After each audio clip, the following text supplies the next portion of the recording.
네, 우리 기도하심으로 피우다 시작하겠습니다. 하나님 감사합니다. 오늘도 말씀 앞으로 또 우리를 부르시고 말씀을 묵상함으로 하루를 살게 하시니 감사합니다. 오늘도 주의 말씀 앞에 우리의 연약함과 어리석임은 무엇인지 알게 하시고 또 주의 말씀으로 우리를 인도하시는 하나님의 그 은혜와 놀라운 사랑이 오늘도 우리 하루의 모든 삶을 주관하시고 인도하여 주시게 간절히 소망하는 아침이 되게 하여 주시옵소서. 감사합니다. 예수님의 이름으로 기도드립니다. 아멘. 네, 오늘 우리 욥기 26장 1절에서 14절까지 말씀 함께 같이 살펴보겠습니다. 욥이 대답하여 이르되 내가 힘없는 자를 참 잘도 도와주는구나. 기력 없는 팔을 참 잘도 구원하여 주는구나. 지혜 없는 자를 참 잘도 가르치는구나. 큰 지식을 참 잘도 자랑하는구나. 내가 누구를 향하여 말하느냐? 누구의 정신이 내게서 나왔느냐? 죽은 자의 영들이 물 밑에서 떨며 물에서 사는 것들도 그러하도다. 하나님 앞에서는 수월도 벗은 몸으로 드러나며 멸망도 가림이 없습니다. 그는 북쪽을 허공에 펴시며 땅을 아무것도 없는 곳에 매다시며 물을 빽빽한 구름에 싸시나 그 밑에 구름이 찢어지지 아니하느니라. 그는 보름달을 가리시고 자기 구름을 그 위에 펴시며 수면의 경계를 그으시니 빛과 어두움이 함께 끝나는 곳이니라. 그가 꾸짖으신즉 하늘 기둥이 흔들리며 놀라느니라. 그는 능력으로 바다를 잔잔하게 하시며 지혜로 라합을 깨뜨리시며 그의 입김으로 하늘을 맑게 하시고 손으로 날렵한 뱀을 무찌르시나니 보라, 이런 것들은 그의 행사의 단편일 뿐이요 우리가 그에게서 들은 것도 속삭이는 소리일 뿐이니 그의 큰 능력의 우레소리를 누가 능히 헤아리랴. 아멘. 오늘 본문은 이제 빌닷의 그 3차 변론에 대한 욥의 대답이죠. 그러니까 빌닷이 하나님의 주권과 인간의 한계를 말함으로써 욥의 이야기를 간접적으로 반박하자 욥은 그것에 대해서 오늘 아주 그것을 구체화시켜서 말하고 있어요. 그러니까 오늘 본문이 욥이 마치 작정하고 말을 쏟아내는 것 같은 느낌이 들어요. 그러니까 도대체 네가 하는 말이 너 무슨 말인지 알고 하는 거니? 그러니까 그렇게 아무 말이나 막 내뱉지 말고 네가 무슨 말을 하고 있는지 똑바로 생각하고 좀 깊이 묵상하면서 말해. 똑바로 보고 똑바로 들어.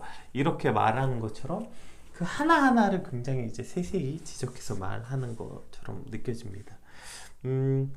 그래서 이제 오늘 본문 제목을 그럼에도 불구하고 나는 모르겠다라고 이제 제가 같이 나누었던 건 그럼에도 불구하고 라는 것은 네가 생각하는 것보다 훨씬 깊이 묵상했음에도 불구하고 그것 이상의 것을 나누시는 깊이 통찰하고 묵상했음에도 불구하고 하나님의 뜻은 알 수 없다, 이런 의미인 것이죠. 우리가 흔히 이제 그 책 한 권만 본 사람이 세상에 제일 무섭다라고 말하는 것이 그 사람에겐 그 책 한 권이 그의 깨달음과 지식과 한계의 전부이기 때문에 그 모든 것을 이제 전부라고 여겨지는 것. 이런 사람들이 사실 굉장히 그 무서운 사람일 수밖에 없죠. 제가 이제 그 종이컵에 대해서 되게 자주 비유하는데요.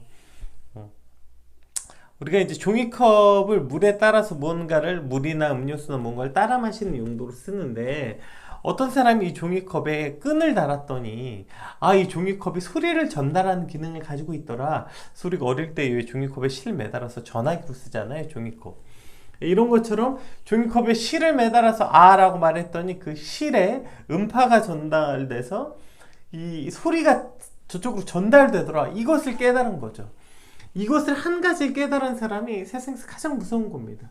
그러니까 이 사람은 이 실을 매달아서 소리를 전달하는 이 사람의 세상의 모든 기준은 뭐냐면 종이컵을 물을 마시는 용도로 쓰느냐, 종이컵에 실을 매다는 용도까지 아느냐, 이 사람의 기준은 거기까지밖에 없는 거예요. 그러니까 그것을 물을 따라 마시거나 음료수를 따라 마시는 사람은 하찮고 생각이 너는 아직 거기까지밖에 몰라? 종이컵의 용도를? 그러니까 이 사람이 생각하는 판단의 기준은 여기 있는 거죠. 야, 여기서 실을 매달잖아? 그럼 이것이 소리를 전달하는 굉장한 기능을 가지고 있어. 이 사람은 그것을 깨닫고 이 사람이 가지고 있는 모든 신념은 그거 하나인 거죠. 그러나 그것이 실을 매단 용도뿐 아니라 종이컵을 잘라서 공작도 붙여보고 종이컵으로 여러 가지 모양도 만들어보고 그 모든 것을 다 해봤음에도 불구하고 종이컵은 종이컵으로서의 용도가 무언가를 따라 마시는데 가장 적합하다는 것을 아는 사람도 있는 것이죠. 근데 이것을 아는 사람 앞에 가서 자꾸 실 매다는 얘기만 하고 있는, 지금 욥이 느끼기에 이 빌닷과 친구들의 이야기가 그렇게 느껴진다는 거예요. 그것을 실 다는 것뿐 아니라 그것보다 훨씬 더 깊은 묵상, 종이컵을 자르고 이어 붙여서 굉장한 여러 모양도 만들어보고 더 많은 것들을 해봤지만 결국에 종이컵의 모양은 이것이더라 라고 말한 사람 앞에서 지금 실 다는 이야기 하나만 하고 있는 이 답답함에 대해서 욥이 오늘 작정하고 말하고 있는 느낌이 들어요. 이제 2절 3절은 욥이 이제 비꼬고 있는 거죠. 아, 참 니네가 잘도 도와준다 라고 말하면서 이제 이렇게 말하는 것이 4절을 말하기 위한 빌드업인데요. 이제 4절의 본론을 말하고 싶은 이제 욥의 빌드업인 거죠. 우리 세 번역으로 2절부터 4절까지 한번 읽어볼게요. 나를 그렇게까지 생각하여 주니 고맙다. 나처럼 가난하고 힘없는 자를 도와주다니. 너는 우둔한 나를 잘 깨워쳐 주었고 내 지혜를 내게 나눠주었다. 이거 지금 고맙다는 말은 아니죠. 이거 반어법이죠. 지금 비꼬고 있는 겁니다. 왜요? 4절 말하기 위해서. 그런데 누가 내가 한 그런 말을 들을 것이라고 생각하느냐? 너는 누구에게서 영감을 받아서 그런 말을 하고 있는 거냐? 라고 묻는 거죠. 그래서 지금 이 말 하고 싶어서 지금 계속 빌드업 하고 있는 거예요. 그래서 이걸 이제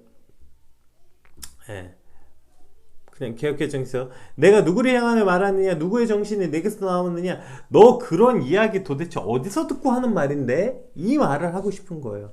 야, 대단하다. 너 진짜 죽어라 하고 있는 사람에게 와서 정말 큰 위로와 힘이 되는군. 이런 반어법. 정말 대단한 지혜를 가지고 있네. 근데 너 진짜 대단하다. 그렇게 네 대단한 신념, 대단한 생각, 대단한 지혜를 가지고 와서 지금 죽어라 하고 있는 나에게 대단한 거 가르쳐주고 있네? 근데 그렇게 말한 그 네 대단한 지혜 말이야, 너 그거 어디서 배웠는데? 그렇게 대단한 지혜와 영감 너 그거 어디서 듣고 와서 하는 말인데? 라고 묻고 있는 거죠. 네가 그렇게 확신에 차있고 대단한 진리인 양 떠드는 그 말, 그 생각, 그 신념, 그거 어디서부터 온 생각인데? 엘리바스에서 온 거야? 혹은 뭐 어느 TV 전문가가 나와서 하는 말 하나 들은 거야? 아니면 어떤 책 몇 권 읽고 지금 거기서 듣고 온 지식 몇 줄 가지고 와서 그 엄청난 대단한 지혜 있는 것처럼 말하고 있는 거야? 라고 지금 빌닷이 하고 있는 말에 그 어리석음을 질문하고 있는 것이죠. 그리고 이와 같은 질문은 오늘 우리 스스로에게도 해봐야 하는 말이죠. 오늘 내가 그렇게 확신하고 대단한 신념인 양 떠드는 말이 도대체 어디서부터 온 말인가? 나는 무엇 때문에 이것을 이렇게 확신하고 있는가? 이것은 과연 이렇게까지 확신해도 될 만한 말인가? 이렇게까지 확신해도 될 만한 감정인가? 그것에 대한 근거는 무엇인가? 이것이 우리가 어떠한 생각을, 우리가 생각하는 어떤 통찰이라고 말하고 있는 생각을 즉 다듬는 일인 거예요. 우리가 어떤 생각이 하나 들었다 칩시다. 그런데 이 생각에 대해서 확신하고 그것이 대단한 신념인 것처럼 말하려면 도대체 이 생각은 어디서부터 왔는가? 나는 무엇 때문에 이 생각을 이렇게 확신하게 됐고, 이것은 과연 이렇게 확신해도 될 만한 일들인가? 그러한 감정인가? 그것의 근거는 무엇인가? 이러한 수없는 깊은 묵상을 통해서 연마하는 과정을 거치는 것이죠. 우리가 어떠한 생각을 날카롭고 그것을 어떠한 생각으로 말하려면 이러한 연마의 과정을 거쳐야 되는 거예요. 그냥 대화만 나눠봐도 사실 알 수 있습니다. 어떤 사람이 와서 자신의 생각이 굉장한 것처럼 말하고, 와, 나는 굉장한 신념을 가진 것처럼 말하는 사람과 대화할 때 그가 그 생각을 얼만큼 연마했는가?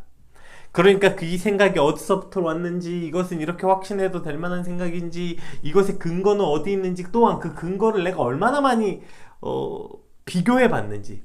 그러니까 어떠한 한 가지 생각에 대해서 이와 같은 과정, 연마의 과정을 거치지 않고 하는 생각들, 말들은 마치 바람에 나는 겨와 같이 가볍기 짝이 없는 생각인 것이 대화 가운데 느껴지는 것이죠. 왜 신앙인들의 말이 그렇게 가볍고 하나도 진정성이 느껴지지 않는 공허한 말들이 되어버렸나? 이것을 생각해 볼 수 있는 지점이기도 하는 것입니다. 결국 우리가 어떠한 생각이나 어떠한 말들을 누군가에게 전달할 때 그 말에 대해서 얼마나 나 스스로 확신하고 있는가의 감정은 사실 그렇게 중요하지 않습니다. 내가 아무리 확신하고 그 감정을 가지고 있다 하더라도 결국 그 생각이 얼마나 깊은 연마와 통찰에서부터 비롯됐는가, 그것이 그 말과 그 생각의 무게가 되는 것이죠. 따라서 삶에서부터 오는 깊은 통찰과 연마됨, 그렇게 어렵고 무겁게 내는 진중한 말 한마디의 무게가 어떤 것인지 우리가 묵상해보는 이 아침이 되기를 소망합니다. 우리가 누군가하고 대화하고 이야기하는 우리의 그 말 한마디 생각 하나가 얼마나 그렇게 연마된 것인지, 그것이 나의 삶에서부터 우러나오는 그런 깊은 생각인가, 깊은 말들인가, 그것이 우리의 말의 무게가 된다는 것이죠. 우리 5절 6절 말씀도 한번 같이 읽어볼게요.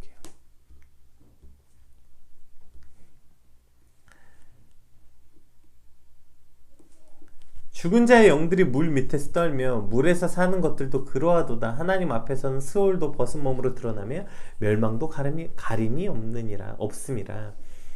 예, 지금 그 이 물과 수올 모두 이제 그 지하의 음부, 지하 세계를 가리치는 상징적 표현들인데, 빌닷이 지금 이 전 장에 뭐라고 얘기했습니까? 하나님의 주권에 대해서 말하면서 주로 하늘에 국한시켜서 말했거든요.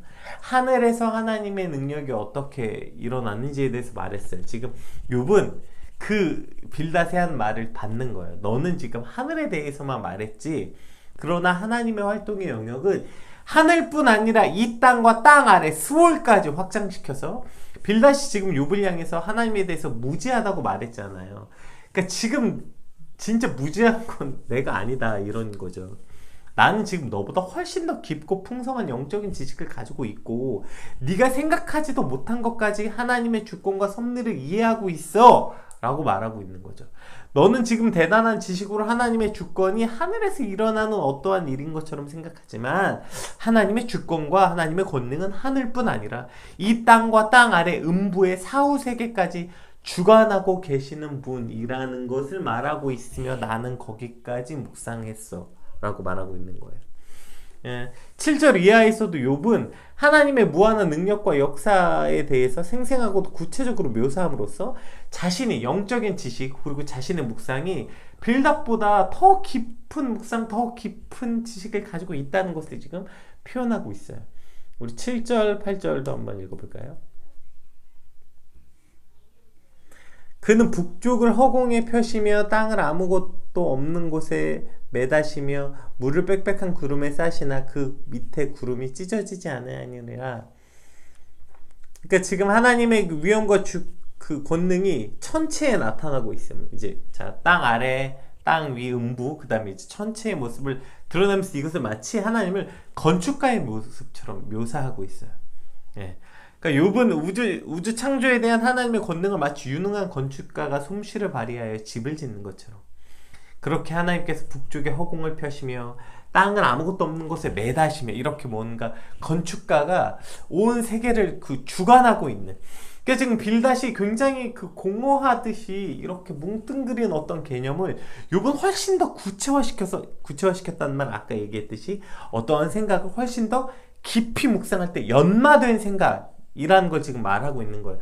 이러한 표현은 시편 8편 3절에 시편 기자도 말했죠. 주의 손가락으로 만드신 주의 하늘과 주의 베풀어 두신 달과 별을 내가 보니, 이와 같은 시편 기자와 같은 고백 같은 욥의 묵상, 마치 하나님께서 그렇게 아무것도 없는 이 공허한 세상에 하나님의 손으로 하나씩 하나씩 뭔가 만들고 계시는 이러한 하나님의 세계를 바라보는 깊은 통찰과 묵상이 욥에게 있다, 걸 표현하고 있고, 또 이제 구름에 관한 한 가지 이미지를 가지고 빽빽한 구름으로 싸서 그 구름이 찢어지지 않게 하신다 라는 표현 역시 구름을 바라보면서 욥이 얼마나 그 깊은 구름을 마치 그 안에 물을 싸고 있는 그 모습처럼 묵상하고 있는 거죠. 구름이 찢어지지 않는다, 이 찢어지다 라는 단어가 당시 이제 상인들이 사막 여행을 할 때 물 주머니는 그들의 생존에 절대적으로 필요한 거잖아요. 사막을 다닐 때 물이 없다는 건 바로 죽음을 뜻하니까. 그러니까 그 물 주머니를 절대로 찢어지지 않게 관리했던 것을 연상시키는 단어예요. 그러니까 하나님께서 그 구름 안에 있는, 그러니까 구름을 절대로 찢어지지 않게 하셔서 그 물 안에, 구름 안에 있는 물방울 하나까지도 하나님의 주권과 섭리가 없으면 이 땅에 떨어지지 않는다, 이런 얘기인 거예요. 그러니까 하나님은 그 구름과 그 구름 안에 있는 물방울 하나까지도 주관하고 계신다. 이것이 지금 욥이 하나님의 주권과 권능에 대해서 얼마나 깊은 이해와 신뢰를 가지고 있는지, 지금 너희가 가지고 있는 그 정도 신뢰가 아니라 나는 훨씬 더 깊은 이해와 신뢰를 가지고 있어 라고 말하고 있는 거예요. 그리고 또 그 구름 하나를 가지고 또 확장시키죠. 9절. 그 구름은 그저 물을 담고 있는 주머니뿐 아니라 그는 보름달을 가리시고 자기의 구름을 그 위에 펴시며, 그러니까 그 구름을 이제 더 확장시킵니다. 구름의 개념을. 그러니까 구름 하나를 보면서 욥은 이와 같이 구름 안에 있는 물과 그것까지 주관하고 계신 하나님에 대해서 묵상하면서 그 구름을 이제 하나님 스스로를 가리는 용도로 표현하고 있는 거예요. 그러니까 지금 구름 하나만 가지고도 욥이 얼마나 많은 하나님의 섭리와 역사심을 묵상하고 있는지 계속 말하고 있는 거죠. 그러니까 너는 어디서 주워들은 말을 하고 있는지 모르겠지만 그 정도의 얕고 가벼운 생각이 아니라 욥은 지금 자신의 삶에서 하나님에 대해서 얼마나 깊은 묵상이 있었는지에 대해서 계속 말하고 있죠. 우리 10절에서 13절 읽어볼게요. 수면의 경계를 그으시니 빛과 어두움이 함께 끝난 곳이니라. 그가 꾸짖으신즉 하늘 기둥이 흔들리며 놀라느니라. 그는 능력으로 바다를 잔잔하게 하시며 지혜로 라합을 깨뜨리시며 그의 입김으로 하늘을 맑게 하시니 손으로 날렵한 뱀을 무찌르시나니. 지금 이제 수면의 경계를, 그러니까 지금 당시 이제 수면의 경계를 그으셨다, 빛과 어둠이 있다, 이러한 모든 표현들, 그리고 이제 그가 꾸짖으시니 하늘의 기둥이 흔들린다. 여기서 하늘의 기둥은 산을 말하는 거거든요. 그러니까 산이 이제 당시 안정적 그리고 영원한 이러한 상징적 이미지를 가지고 있었는데, 그 아무리 대단한 산도 하나님의 꾸짖으심 앞에 온 우주 만물이 벌벌 떨고 있는 모습을 보여주고 있는 거죠. 여기서도 여지없이 욥이 자신의 묵상과 생각이 얼마나 깊이 묵상하고 연마된 생각인지 말하고 있어요. 그러니까 수면의 경계를 그으신다, 즉 공간의 개념을 말하고 있는 거예요. 그래서 빛과 어두움을 말하고 그것에 대한 공간의 개념, 이 당시 이런 공간적 개념을 가졌다는 건 사실 굉장한 깊은 묵상에서부터 드러나고 있는 생각이거든요. 지금 우리는 이것에 대해서 1차원, 2차원, 3차원, 4차원의 개념이 존재하지만 이 당시 이러한 개념을 갖고 있었다는 건 얼마나 깊은 묵상이 필요했는지에 대해서 우리가 생각해 볼 필요가 있고, 또 이제 높이 솟은 산을 보면서 그것이 마치 하늘을 떠받치고 있는 하늘의 기둥 같다, 이런 표현들. 그러니까 이것이 지금 욥이 이 천지 만물, 하나님이 지으신 구름과 산과 물과 빛과 어둠과 이걸 통해서 지금 얼마나 깊은 하나님에 대한 통찰력과 깊은 묵상을 가지고 있는 사람인지에 대해서 말하고 있는 거예요. 산은 그냥 산이고 물은 물이 아니라, 욥은 그거 하나를 바라보면서 이 자연세계를 보면서 어떤 시편 기자보다도 훨씬 더 깊은 하나님의 묵상과 통찰이 있는 사람임을 알 수 있게 되는 것이죠. 그의 능력으로 바다를 잔잔하게 하시며 지혜로 라합을 깨뜨리고, 여기서 라합은 그 전에 말했던 그 바다 괴물과 같은 말입니다. 그리고 뒤에 날렵한 뱀도 마찬가지고요. 그러니까 이러한 하나님의 어떠한 그 주권과 권능 앞에 무슨 그렇게 대단해 보이는 바다며 그 안에 있는 굉장한 그 미지의 그 두려운 생물, 그 모든 것도 그냥 하나님의 말 한마디에, 하나님의 입김에 그냥 그 모든 것들은 벌벌 떨고 있다. 그러니까 즉 이 온 세계와 이 대단한 우주 만물이 그것에 대한 대단함도 있지만 그것을 만드신 하나님에 대한 주권에 대한 확신이 지금 욥에게 있죠. 자, 그럼에도 불구하고 그러한 모든 확신이 있는 욥이 14절 뭐라고 고백하고 끝냅니까? 보라, 이런 것들은 그의 행사의 단편일 뿐이요, 우리가 그에서 들은 것도 속삭이는 소리일 뿐이니 그의 큰 권능의 우레소리를 누가 능히 헤아리랴. 자, 지금 내가 이와 같은 깊은 통찰도 있고 묵상도 있고, 욥은 계속 이 피조세계에 나타난 하나님의 그 위엄에 대해서 열거했잖아요. 그러니까 하나님이 이러한 대단한 어떤 위엄을 내가 깊이 묵상했고 이러한 생각을 가지고 있지만, 이 모든 내용들은 하나님께서 일어나는 아주 작은 일에 지나지 않는다. 그러니까 이 대단한 것 같은 어떠한 이 놀라운 일들도 그냥 하나님이 하시는 일 중에서는 아주 작고 미약한 일일 뿐이다, 이렇게 말하고 있는 거죠. 그러니까 지금 빌다, 이 전체 내용을 통해서 빌다에게 네가 아는 것 이상으로 나는 알고 있고, 무슨 그런 것 가지고 하나님의 무슨 대언자인 양 행사하지 말라고 말하면서, 나는 그것보다 훨씬 더 깊은 묵상을 가지고 있고 이 모든 피조물 세계와 하나님에 대한 주권에 대해서 너보다 훨씬 더 깊은 생각과 통찰을 가지고 있음에도 불구하고, 그럼에도 불구하고 나는 모르겠다는 거예요, 내 고난에 대해서. 하나님의 그 절대 주권에 대해서 순종하는 믿음도 있고 깊은 묵상도 있고 통찰도 있거든. 그럼에도 불구하고 이 고통의 문제에 대해서 난 모르겠다는 거예요. 내가 그렇게 하나님에 대해서 알고 하나님에 대해서 깊이 통찰력을 갖고 있고 깊이 묵상했음에도 불구하고 그럼에도 나는 모르겠어서 이러고 있다는 거예요. 그럼에도 불구하고 이 고난의 문제, 이 고통의 문제, 당장 내게 닥친 이 작은 문제 하나도 나는 답을 얻을 수 없어서 그래서 내가 지금 이러고 있다. 나는 너보다 무슨 믿음이 없고 생각이 짧고 통찰이 없어서 이러고 있는 게 아니고 오히려 나는 그래서 나의 인간에 가진 한계에 대해서 말하고 있는 것이죠. 그래서 나는 더더욱 하나님 앞에 지금 이렇게 발버둥치고 있다라고 욥이 말하고 있는 것입니다. 그러니까 무슨 대단한 생각을 가지고 있는 양 말하고 대단한 생각, 대단한 신념인 양 말하고 있지만 나는 그것보다 훨씬 더 깊은 생각과 신념을 가지고 있음에도 불구하고 그럼에도 불구하고 이 고통의 문제 하나를 나는 알 수 없고 생각할 수 없다. 그래서 오늘 나는 이렇게 하고 있는 것이다. 내가 이렇게 하나님께 이런 말들을 쏟아내고 있는 거다. 내가 믿음 없어서 그런 말 하고 있는 게 아니다. 라고 지금 욥이 자신의 모습, 자신이 왜 이렇게 말하고 있는지에 대해서 설명하고 있는 것이죠. 오늘 우리가 답을 가지고 있다고 여길 때, 우리가 어떠한 답이라고 여길 때 이것이 가장 큰 어리석음이 되는 것입니다. 왜요? 그것이 참을 수 없는 가벼운 생각인 것은 물론 이거니와 그렇게 답을 찾으면 오늘 욥이 말하고자 하는 하나님 앞에서 이와 같이 몸부림침이 사라지기 때문입니다. 아, 그거 이런 거야. 아, 저건 저런 거야. 이렇게 답이 다 나와 있으면 더 이상 하나님 앞에 하나님 이건 왜 그런 것입니까? 라고 몸부림치고 하나님께 묻고 하나님 앞에서 고통스러움과 이 모든 것을 통해서 진짜 더 깊은 통찰로서 하나님이 초청하고 있는 그 초청을 우리가 걷어차기 때문이죠. 따라서 아무리 깊은 생각을 했지만 그것이 옳다고 확신하는 순간 우리는 그것을 더 이상 돌아보지 않는 어리석음을 갖게 되는 것입니다. 따라서 오늘 하나님 앞에 하나님 그럼에도 불구하고 나는 모르겠습니다. 그럼에도 불구하고 이 일은 왜 일어나는 겁니까? 우리가 아무리 깊은 생각을 했고 대단한 통찰력을 가졌음에도 불구하고 우리 앞에 일어나는 이 작은 가시 하나에 찔려있는 이 고통의 문제 앞에 하나님 그것을 모르겠습니다. 그래서 오늘 하나님 앞에 이렇게 간절히 엎드립니다. 그래야만 하나님 앞에 간절함이 회복되고 하나님 앞에 나아가서 하나님을 붙잡는 이 일이 우리 삶에 일어나기 때문이죠. 그러나 너무 쉽게 답을 내렸다고 착각할 때 아, 그거 뭐 하나님 뜻대로 되겠지. 그거 하나님 뜻대로 된다는 게 뭔지도 모르고 떠드는 그게 마치 대단한 믿음인 것처럼 착각하지 말아라 라고 지금 욥이 말하고 있고 그리고 이것은 오늘 우리에게도 그대로 적용되는 문제인 것 같습니다.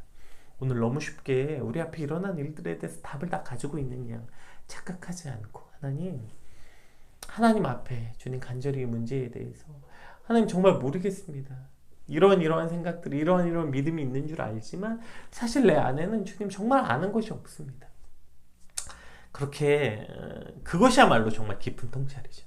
하나님 앞에 그것이야말로 내가 무엇을 생각했던 남들과 얼마나 더 다르게 깊이 생각했던 그것이 하나님 앞에는 아무것도 아니라는 것을 깨닫고 그래서 하나님께 매달리고 하나님께 간구하는 삶 이것이야말로 지혜의 근본이고 지혜의 근원이 되는 것입니다. 오늘 하나님 이 문제를 붙잡고 내 삶에 일어나는 작은 일 하나도 나는 해결할 능력이 없사오니 그래서 주님밖에 없습니다. 그럼에도 불구하고 나는 모르겠사오니 하나님 알려주시옵소서. 이 시간 그렇게 하나하나 하나님께 묻고 매달리는 저와 여러분의 삶이 되길 위해서 우리 같이 받은 말씀 놓고 같이 기도하겠습니다. 기도합시다.